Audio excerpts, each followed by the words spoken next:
Hello everyone, আমি Tania. Welcome to my new blog. আজ আমি চলে এসেছি আমার একটি ডায়েট চার্ট নিয়ে। আমার সারাদিনের রুটিন তোমাদের সাথে শেয়ার করছি। সকালটা শুরু হয় আমার উষ্ণ গরম জল দিয়ে, লেবু অথবা ভিনেগার দিয়ে। এটা খেয়ে আমি ওয়ার্কআউটের জন্য রেডি হয়ে নিই, আর তার আগে ব্ল্যাক কফি আর সাথে কিছু ড্রাই ফ্রুটস খেয়ে নিই।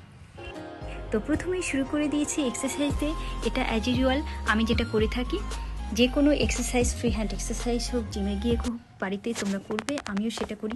সকালের শুরুটা যদি আমরা এই 30 মিনিট ব্যয় করি, সারাটা দিন আমাদের মনের দিক থেকে, আমাদের শারীরিক দিক থেকে খুবই ভালো থাকবো এবং সুস্থ, স্বাভাবিক, সুন্দর একটা স্বাস্থ্য নিয়ে আমরা এগিয়ে যাব। ওয়ার্কআউট শেষ, এরপরে হেলদি ড্রিঙ্কস নিতে হবে। তোমরা প্রোটিন নিলে প্রোটিন নিবে, আমি বাড়িতে এসে এই হেলথ ড্রিঙ্কসটা নিলাম। এই হেলদি ড্রিঙ্কসটা তোমাদের সঙ্গে শেয়ার করেছি বেদানা, গোলাপের পাপড়ি, অ্যালোভেরা, চিয়া সিডস দিয়ে বানিয়েছি। আমার পেজ, আমার ইউটিউব চ্যানেলে তোমরা দেখে নিতে পারো এই রেসিপিগুলো। আজ বেশ ঠান্ডা পড়েছে।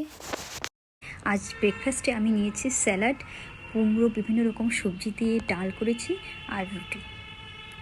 এরপরে এখন আমি ফল খেয়ে নেব। তোমরাও যে কোনো মৌসুমি ফল রাখবে তালিকাতে।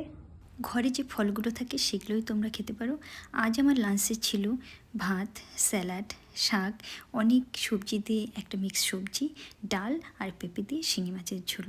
পিঙ্কেল শিঙি মাছ খেতে ভীষণ পছন্দ করে, কাটা কম আর নরম, তাই শিঙি মাছটা অনেক বেশি হয় আমার বাড়িতে। উপযুক্ত একটা থালি হওয়া উচিত দুপুরের খাবারে, এবং সারাদিনের খাবারেই। যেহেতু দুপুরের খাবারের মধ্যে আমি ভাতটা, কার্বোহাইড্রেটটা নিচ্ছি রাতে এবং সকালের দিকে হয়তো খুবই কম।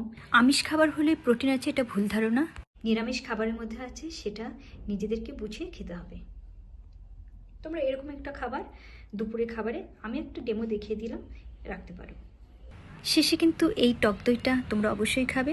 আর বিকেল সন্ধ্যাবেলায় আমি গ্রিন টি বানিয়ে নিই, আর এর সাথে বিস্কিট বা অন্য কিছু তোমরা পাল্টে পাল্টে খেতে পারো। এমনিতে আমি চা খাই না, কিন্তু গ্রিন টি, ব্ল্যাক কফিটা খাই। তো চিনি ছাড়া গ্রিন টি বানিয়ে নিয়েছি। কিন্তু আজ আমি নিয়েছি মাখনা। মাখনা কিন্তু খুবই প্রোটিন পুষ্টিযুক্ত একটা খাবার, বাচ্চাদেরও কিন্তু অনায়াসে আমরা এটা দিতে পারি। এটা অনলাইনে তোমরা অ্যাভেলেবল পেয়ে যাবে। 250 গ্রাম 400, 450, সেটা অফারে 370, 380তেও পেয়ে যাবে। ডিনারে ছিল আমার ডালিয়া। আমি ওটসও মাঝে মাঝে পাশাপাশি পাল্টে খাই। এর মধ্যে কিন্তু প্রচুর ভিটামিন, আয়রনের মতো উপাদান আছে, আর কোষ্ঠকাঠিন্যের জন্য খুবই ভালো। 8টার মধ্যে তোমরা ডিনারটা সেরে নেবে, সম্ভব হলে 9টার মধ্যে তো অবশ্যই করে নেবে। আর সাথে প্রচুর সবজি আছে। এই রেসিপিটা আমার পেজ, আমার ইউটিউব চ্যানেল তানিয়া ওয়ার্ল্ড ব্লগসে পেয়ে যাবে। এরপরে 1 গ্লাস দুধ, হলুদ মিশিয়ে আমি খেয়ে নিই। এর আগেও এই ভিডিওটা আমি তোমাদের সাথে শেয়ার করেছি। তো এটা একটি ডায়েট আমি তোমাদের সঙ্গে শেয়ার করলাম। আর ব্লগসটা পছন্দ হলে অবশ্যই লাইক, কমেন্ট, শেয়ার করো। তোমরা সুস্থ থেকো, ভালো থেকো। তো আজকের জন্য এখানেই শেষ করছি। Tata, bye bye. নতুন কোনো ব্লগসে আবার দেখা হবে।